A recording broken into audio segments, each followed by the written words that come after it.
حياة جئنا تبصرة عن كل ضلال أعددنا بضع رسالات تحمل نورا للأجيال معنا نهج حياة جئنا تبصرة عن dan jahar. Pasangan yang kedua, kita hari ini dua pasangan saja, yakni rakhawah dan syiddah. Sifatuha jahrun wa rikhun.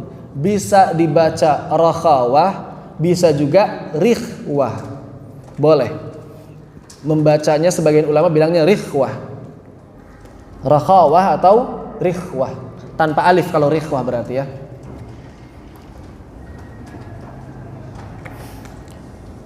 Wadidda kul mahmusuha fahathahu syakhsun sakat syadiduha laftu ajid qatin bakat wa baina rikhwin, dan di antara sifat rikhwah dan juga sifat syiddah lin umar. Jadi ada tiga sekarang, ada syiddah, ada rakhawah, ada di antara syiddah dan rakhawah. Kalau kita analogikan syiddah itu laki-laki, rakhawah itu perempuan, maka ternyata ada juga sifat di antara laki-laki dan perempuan yang asli khuntha istilahnya. Memang kalau terjemahan bahasa Indonesianya banci ya, punya dua jenis kelamin, punya dua alat kelamin. Kalau zaman sekarang kayaknya jarang, karena kalau bayi punya dua alat kelamin langsung dioperasi sama dokter, karena dokter tahu mana hormon yang lebih dominan. Kalau zaman dulu kan nggak bisa, kadang-kadang sampai gede. Makanya di kitab-kitab fikih para ulama ada tuh pembahasan banci muskil, banci yang nggak jelas sampai gede ini laki-laki atau perempuan, itu ada ya. Orang yang seperti itu nanti hukumnya bagaimana? Ya hukumnya banci. Kalau jadi imam sholat boleh enggak? Boleh hanya buat perempuan. Boleh hanya buat perempuan, enggak boleh jadi imam buat laki-laki. Begitu. Baik, syiddah. Syiddah itu secara bahasa artinya kuat. Ya memang cara pengucapan huruf-huruf syiddah itu terasa kuat. Ajid, qatin, bakat. Hurufnya ajid, qatin, bakat. Coba hamzah, a. Tapi jangan mentang-mentang syiddah kita langsung bayangkan, oh berarti harus kuat. A, ja, da, enggak begitu juga ya. Maksudnya kuat itu terasa ada kekuatan tersendiri, tapi bukan berarti harus dikuat-kuatkan.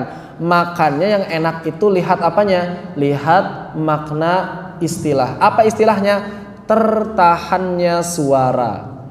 Jangan sampai tercampur nih antara hams jahar dengan syiddah rakhawah. Kalau hams jahar berhubungan dengan udara dan pita suara, hembusan udara dan pita suara. Kalau syiddah dan rakhawah aliran suara pada makhraj. Perhatikan, suara dan makhraj berarti poin pentingnya suara dan makhraj. Kalau hams jahar poin pentingnya apa? Udara dan pita suara. Kalau syiddah dan rikhwah suara dan makhraj. Maksudnya kayak gimana sih tertahannya suara? Jadi ketika kita mengucapkan huruf-huruf syiddah, ketika ia terputus tidak bisa dilanjutkan. Terputus itu apa? Menyentuh makhraj. Misal, coba sentuhkan hamzah pada makhrajnya, a, bisa nggak dilanjutkan? Coba terus tekan makhrajnya, keluar nggak huruf hamzah? Nggak keluar. Semakin kuat ditekan justru semakin nggak bisa keluar. Begitu para huruf jim. Coba huruf jim tekan. Tekan yang kuat. Keluar suara jimnya, makin ditekan makin nggak kuat. Itu maknanya tertahannya suara. Bisa dibuktikan ke huruf yang lain, huruf-huruf syiddah, ajid, qatin, bakat, semuanya begitu. Bisa dibuktikan. Ab, ak, at, semuanya sama, tidak bisa dilanjutkan. Syadiduha lafdhu ajid qatin bakat. Lawannya rikhwah. Kalau rikhwah berarti apa? Ya berarti kalau rikhwah semakin ditekan makhrajnya semakin mengalir suaranya. Rakhwah itu artinya apa sih? Rikhwah itu artinya lembut kalau secara bahasa. Tapi bukan berarti harus dilembut-lembutkan huruf rakhwah, enggak juga. Ya memang terasa lebih lembut kalau dibandingkan syiddah. Namun patokannya adalah makhrajnya mengalir saat diucapkan. Hurufnya selain huruf syiddah, Perbandingannya seperti tampak pada layar. Ada huruf sin, shin, ha, dan fa. Ada huruf jim, dal, ta, dan kaf. Coba ucapkan huruf sin yang sukun. Tekan. Semakin ditekan semakin ngalir. Coba bandingkan huruf jim. Tekan. Tekan. Nggak ada. Harus ada ancang-ancang lagi. Tekan. Nggak bisa langsung. Nggak bisa. Shin. Coba tekan. Semakin tekan. Wah, kuat. Coba dal. Tekan. Nggak ada suaranya. Coba ha. Tekan. Semakin kuat juga. Coba ta. Tekan. Maka kalau tak diucapkannya ats, berarti jadi rokhawah. Ats. Enggak. Yang enggak ada huruf. Fa. Coba tekan. Kaf. Tekan. Kalau misalnya kita mengucapkan kafnya rokhawah berarti. Makanya enggak begitu. Enggak keluar lagi suaranya. Difahami perbedaan antara syiddah dan rokhawah. Jadi patokannya di makhraj. Kalau ditekan makhrajnya suaranya mengalir, dia rikhwah. Kalau ditekan makhrajnya suaranya tertahan, maka dia syiddah. Kemudian huruf-huruf syiddah itu tadi kan ada yang jahar, ada yang hams ya. Kok bisa sih? Huruf syiddah ada yang hams, ada yang jahar. Yang hams, huruf syiddah yang hams apa? Kaf dan ta.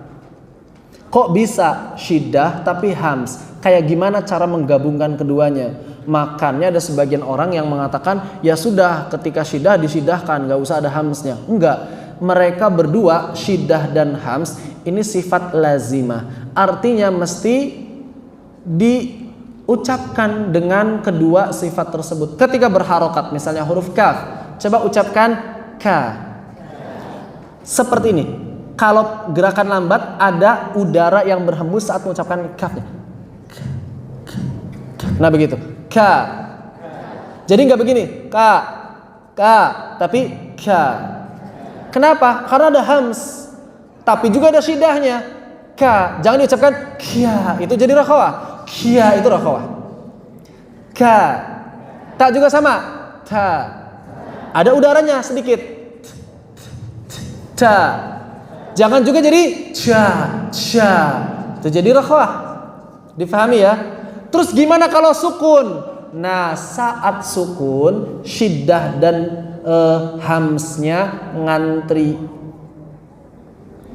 Syiddah dan hamsnya ngantri. Mana duluan? Syiddah duluan. Jadi disyiddahkan dulu. Bagaimana cara mengucapkannya? Ak. Setelah kuat menekan makhrajnya, dilepas untuk menghamskan. Ak. At. Maka jangan langsung ke C. Biasanya kalau T nih. Kalau tak biasanya begini. Tabaj yada. Syiddahnya hilang. Harusnya syiddahkan dulu. Tekan dulu. At. Kaf. Kakkan dulu. Ak. Difahami? Begitu ya. Kesempurnaannya seperti apa? Kapan bacaan kita disebut sempurna? Saat sudah tidak dikoreksi. Ya, jadi nanti tergantung yang mengoreksinya saja. Kemudian ada yang jahar. Yang jahar itu jadi qalqalah. Kenapa jadi qalqalah? Karena ketika mereka disyiddahkan kan nggak bisa ditekan. Sama seperti kaf dan ta, berarti dilepas. Nah, ketika dilepas ini keluarnya suara jahar. Suara itu namanya bukan jahar, tapi nya diistilahkan sebagai qalqalah. Maka diucapkan aqa. Kalau kaf ketika dilepaskan keluar udara, kalau qaf dilepaskan keluar suara aqa. Ak. Maka yang satu bergetar pita suaranya ketika memantul, yang lain enggak. Kalau kaf enggak. Ak. Yang pasnya ya. Ak. Kalau qaf memantul itu pasti bergetar pita suaranya. Aqa. Pas yang ko-nya itu ada getaran. Aqa. To, ato. At. Ato. Eb. Eji. Edi.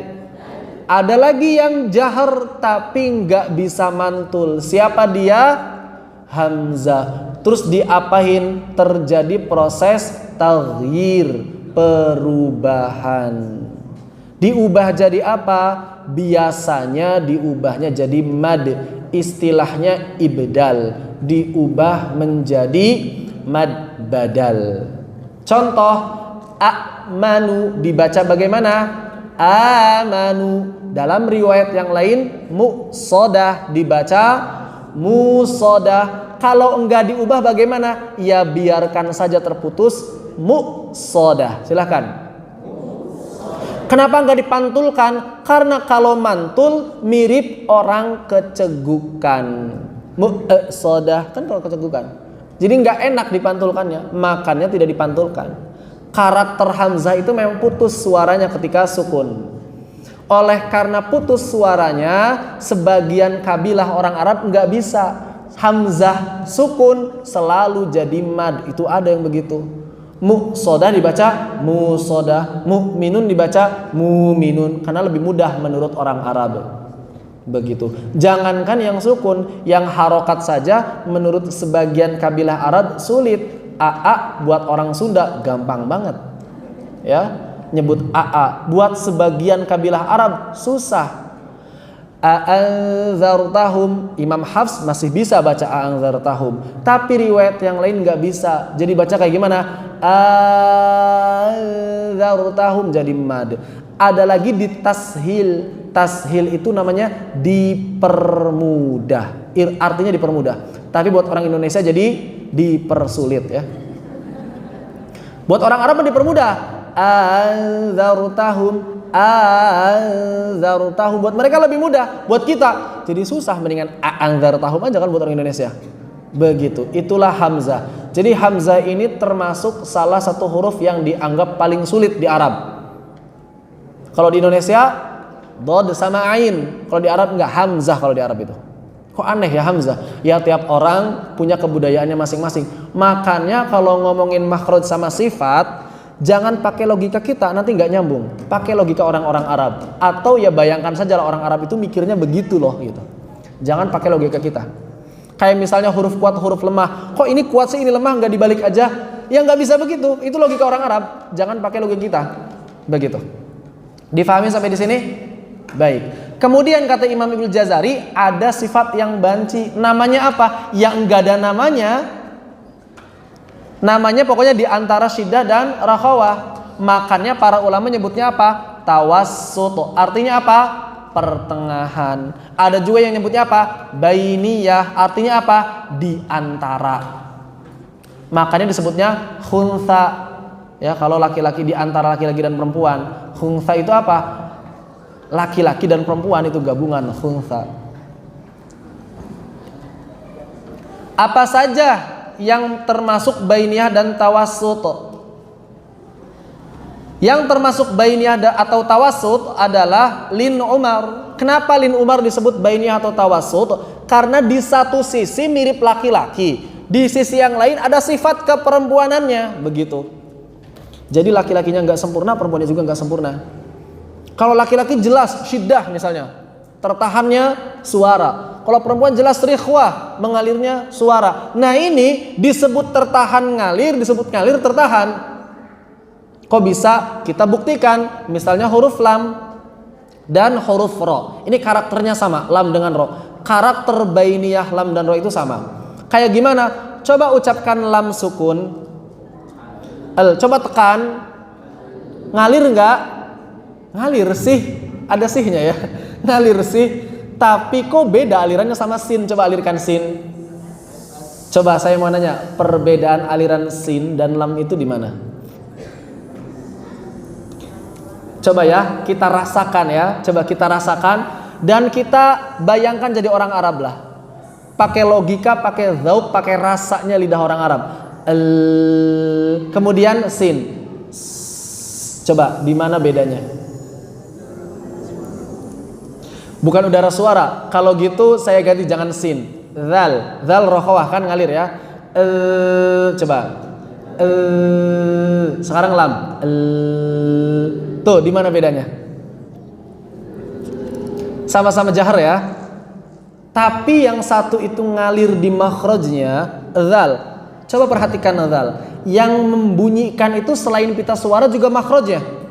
Yang bersuara itu selain pita suara juga makhrajnya. Kalau dia ditutup, kalau pita suaranya dong begini suaranya nih. Mirip apa? Lam. Jadi lam itu suaranya bukan berasal dari makhraj. Coba, apakah lam suara alirannya dari makhraj? Nggak bisa. Makhrajnya dia nggak bersuara. Yang bersuara dari mana? Dari pita suara, dari jauf. Lamnya mah, ujung lidahnya mah tidak menghasilkan suara apapun. Beda sama dzal. Kalau dzal, ujung lidahnya menghasilkan suara nggak? Ada suaranya. Nah itu yang itu. Ya, difahami? Sama dengan ro kasusnya. Coba. Dari mana itu? Dari jauh, dari pita suara. Oleh karena itu lam dan ro enggak bisa masuk geng rikhwah karena beda karakternya. Kalau rikhwah itu karakternya makhraj yang bersuara, kalau lam dan ro itu bukan makhraj yang bersuara. Tapi butuh bantuan dari pita suara. Hanya berasal dari pita suara. Kemudian huruf nun dan mim karakternya sama. Coba alirkan huruf mim dan nun. Nun dulu sekarang coba. Mimnya itu berasal dari makhraj atau berasal dari tempat yang lain? Dari mana tuh? Aliran suaranya dari mana? Dari khayshum. Makhraj asli bukan? Bukan. Makhraj apa namanya? Mukammil, penyempurna saja. Maka berbeda dengan dzal, berbeda dengan sin, berbeda dengan zai. Lalu bagaimana dengan ain? Nah, ain ini yang bainiyahnya beneran bainiyah. Kan ain itu dari makhrajnya, aliran suaranya ya. Ta. Coba tekan. Semakin tekan dikuat, semakin kuat suara atau semakin hilang? Hah? Malah semakin hilang. Kalau rakhwah semakin ditekan semakin kuat. Tapi ain ini enggak kayak syiddah yang terputus, enggak langsung putus. Kalau syiddah langsung putus. Tapi kalau ain enggak, ada aliran sedikit. Oleh karena itu ain enggak masuk syiddah, enggak masuk rikhwah. Masuknya apa? Bainiyah. Biasanya pertanyaannya, kenapa dod masuknya rakhawah? Memangnya bisa mengalir ya? Iya, alirannya lebih panjang dari ain, walaupun enggak sama dengan huruf yang lain. Contoh,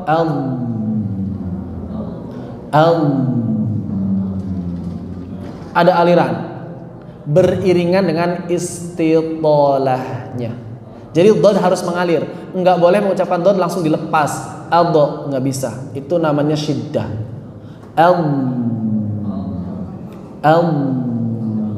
Ghairil maghdubi alaihim waladdo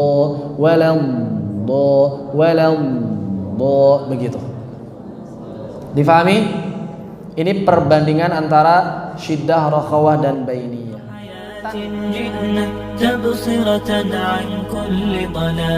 أعددنا بضع رسالات تحمل نورا للأجيال معنا نهج حياة جئنا